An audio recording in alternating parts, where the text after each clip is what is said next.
Baik, Assalamualaikum warahmatullahi wabarakatuh. Kita lanjutkan bab 1 tentang teknologi VLSI. Bagian ketiga bertajuk kinerja chip. Pada bagian ini kita akan membahas kinerja yang dipakai sebagai keunggulan dari sebuah chip yang biasa diukur melalui beberapa parameter. Ya. Apakah desain kita itu baik atau buruk, biasanya diukur melalui kinerja ini. Pertama yaitu parameter kinerja, yaitu disebut dengan kinerja biaya atau cost dari sebuah chip yang kita desain. Desain yang baik tentunya akan memiliki cost yang rendah untuk memproduksi sebuah chip itu. Karena chip sendiri merupakan produksi massal, sehingga cost menjadi suatu hal yang sangat sensitif. Dan biaya cost daripada chip ini berbanding lurus dengan ukuran daripada desain dan teknologi yang digunakan. Yang kedua adalah kehandalan atau reliability daripada chip yang kita buat. Ya, ini merupakan sangat berhubungan langsung dengan desain yang kita buat. Ya, semakin baik desain yang kita buat, semakin baik circuit yang kita buat, maka reliability-nya akan semakin bagus. Yang ketiga adalah skalabilitas atau scalability. Artinya bisa jadi desain yang kita buat, kita ingin performance-nya lebih besar misalnya. Ketika kita ingin performa lebih besar, apakah itu bisa kita push melalui frekuensi yang kita tingkatkan, ataukah desainnya hanya diperbesar dengan mengcopy paste, ya.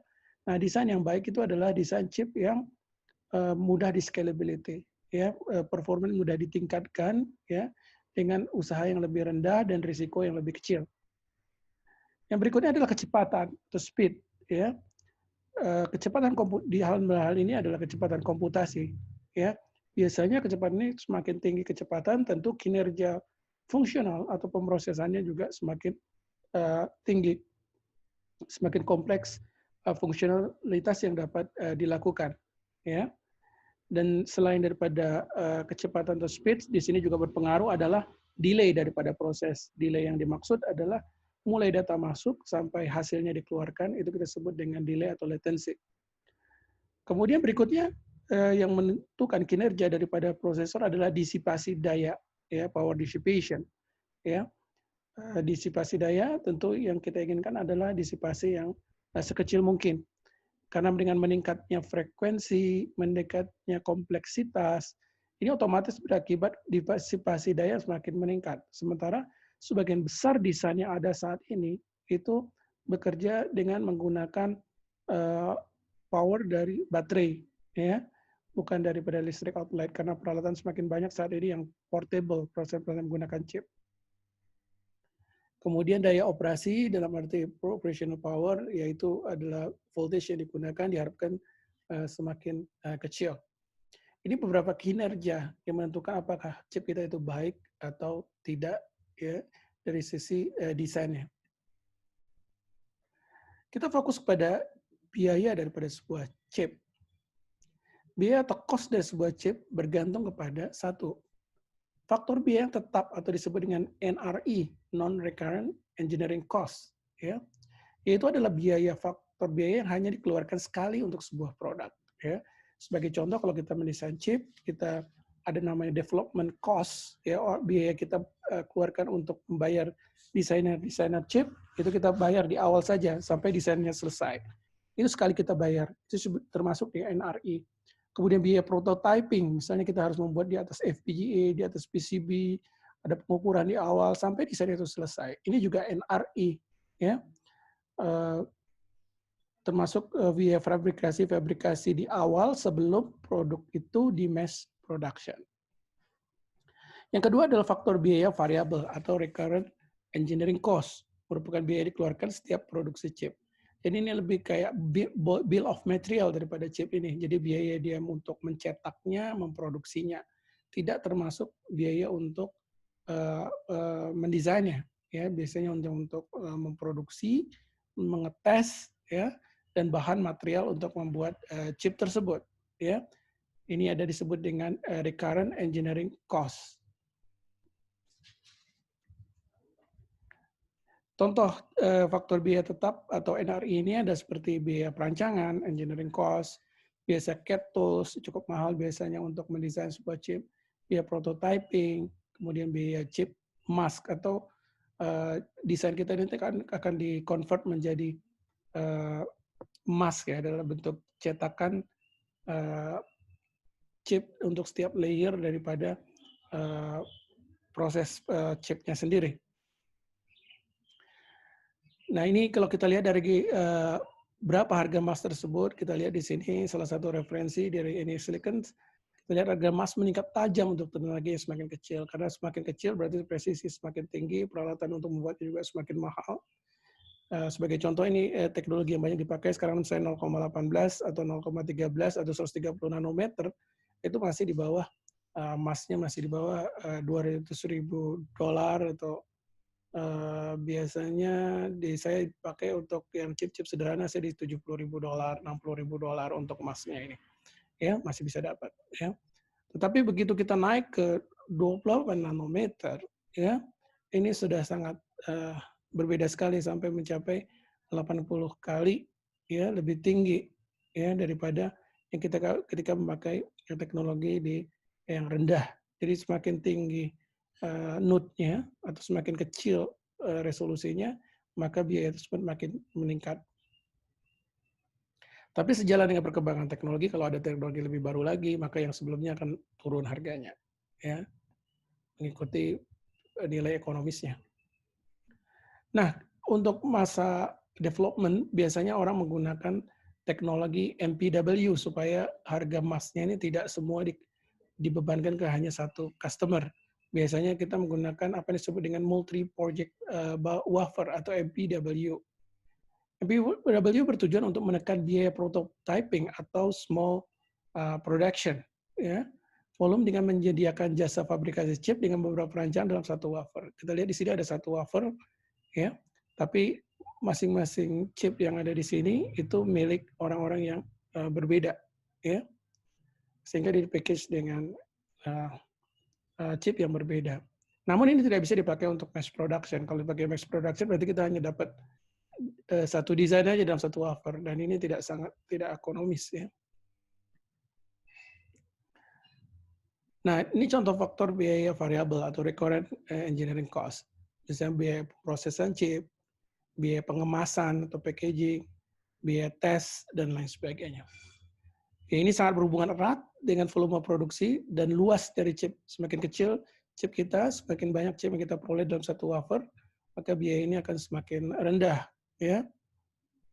Dan semakin banyak produksi kita, juga harga semakin murah karena bisa prosesnya itu biasanya antara 12 sampai 24 wafer itu dijadikan satu lot di proses yang sama. Nah, kalau kita bisa menggunakan wafer yang banyak dengan proses yang sama, ini akan meningkatkan efisiensi produksi sehingga harga lebih murah.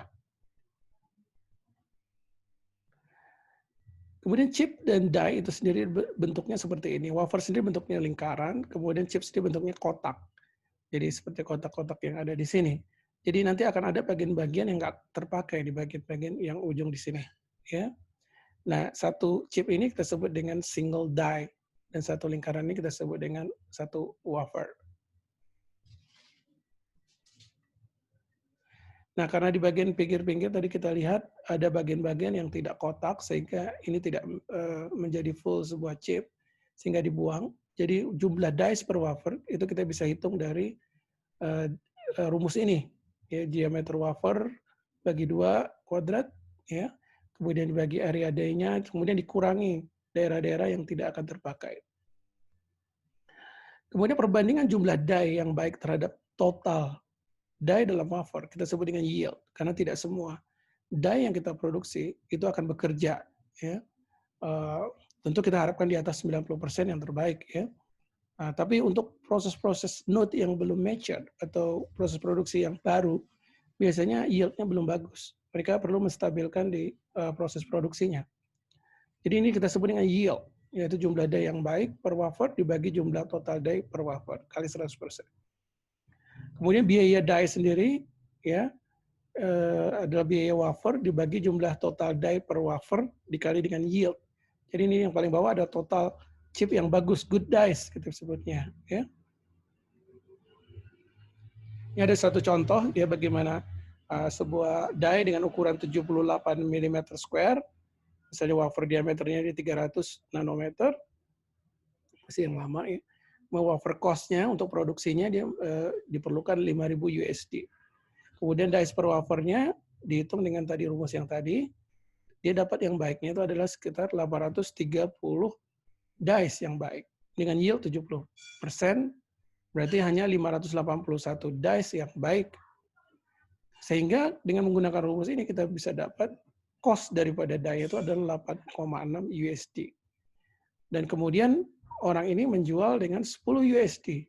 Sehingga profit yang dia peroleh adalah 29,5 kurang 10. Ya. Ini 19,5 USD. Ya. Mungkin ini ada kesalahan di sini. Kelihatannya mereka menjual di 29,5. Ya. Kemudian die cost-nya 10.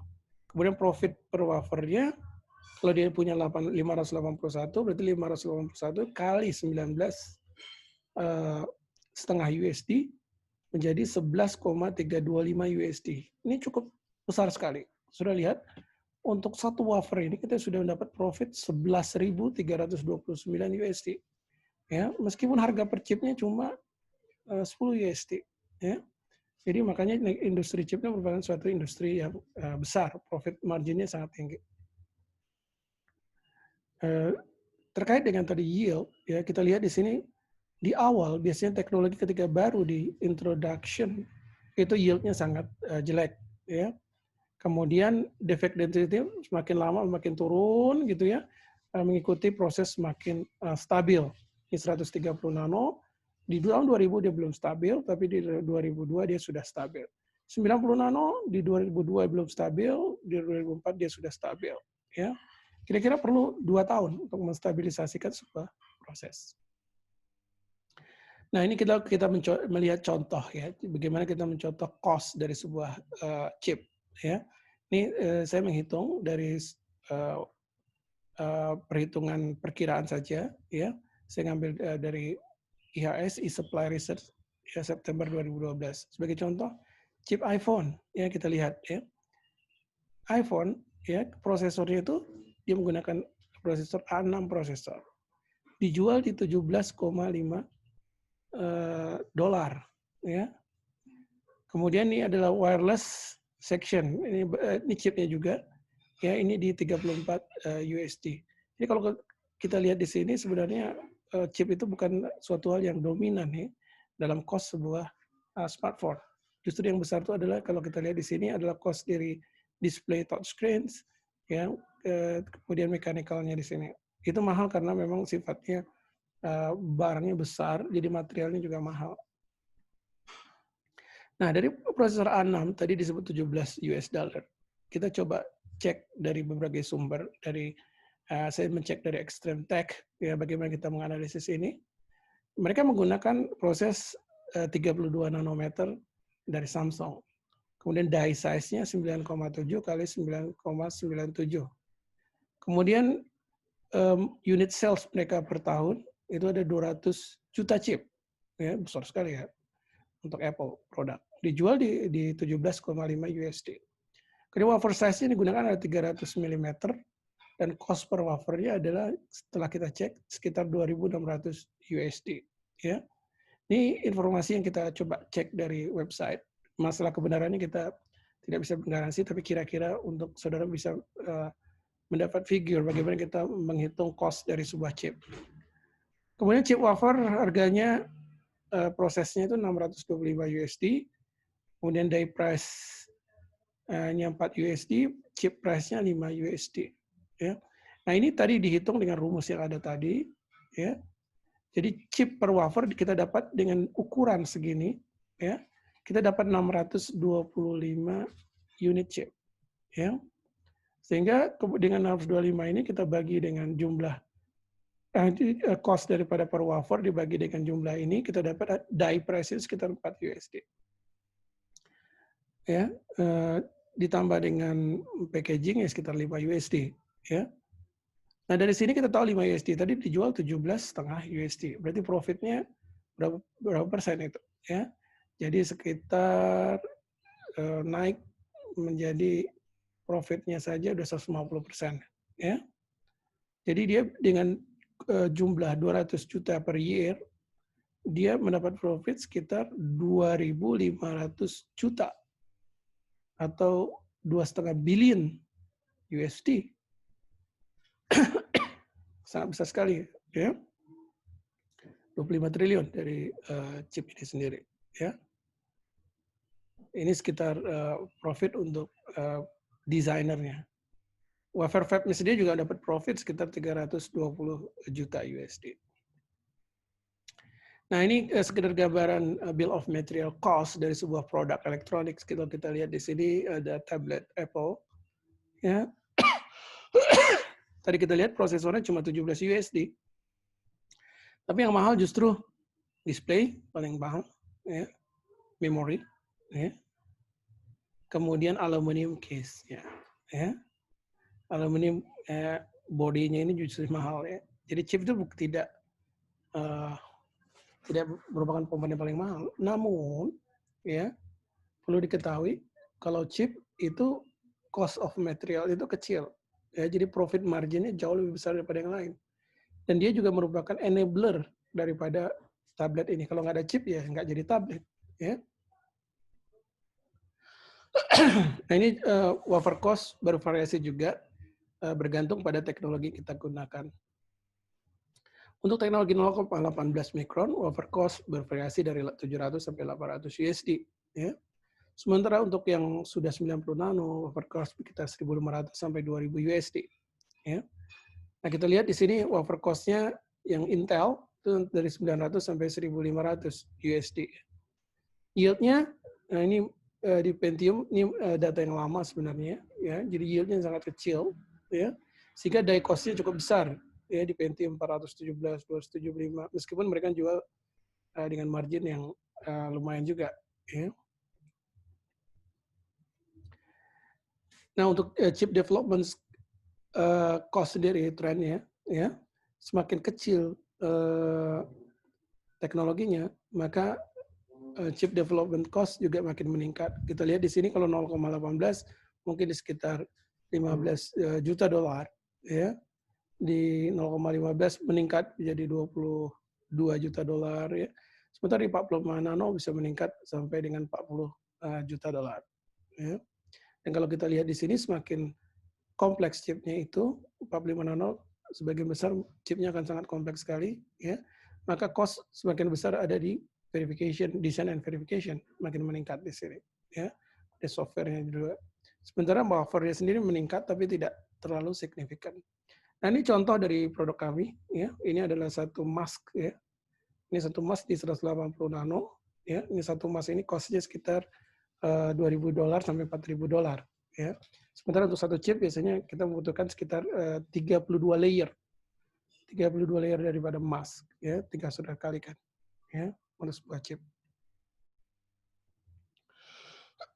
Seperti kita sebutkan tadi, untuk profit margin sendiri, ya, kalau kita bergerak di industri lebih hulu seperti industri komponen ini, ada yang R&D-nya, design commercialization, maka ini akan membentuk smelling graph, ya. Semakin kita ke hulu, maka value added-nya semakin tinggi, profit margin-nya juga semakin tinggi. Tapi knowledge and R&D juga semakin besar yang diperlukan. Dan margin yang paling rendah itu ada di manufacturing atau standardization services, ya. Kemudian margin meningkat juga di segi marketing, advertisement, branding, ya.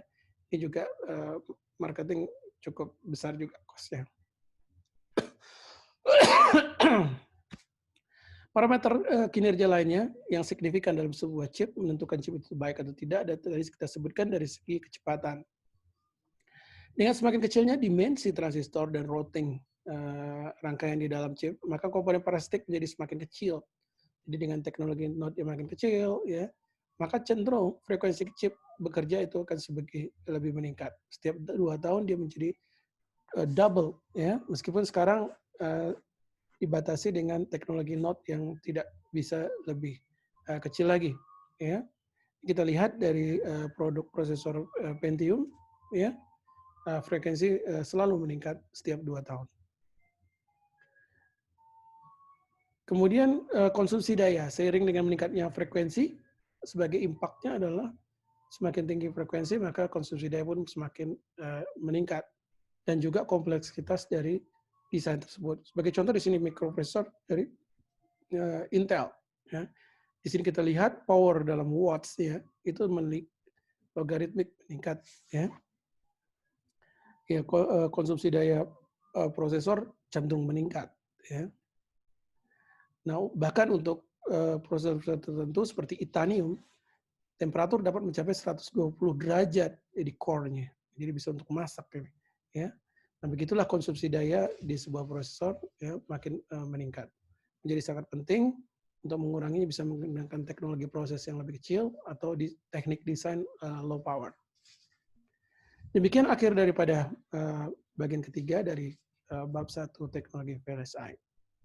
Terima kasih atas perhatiannya.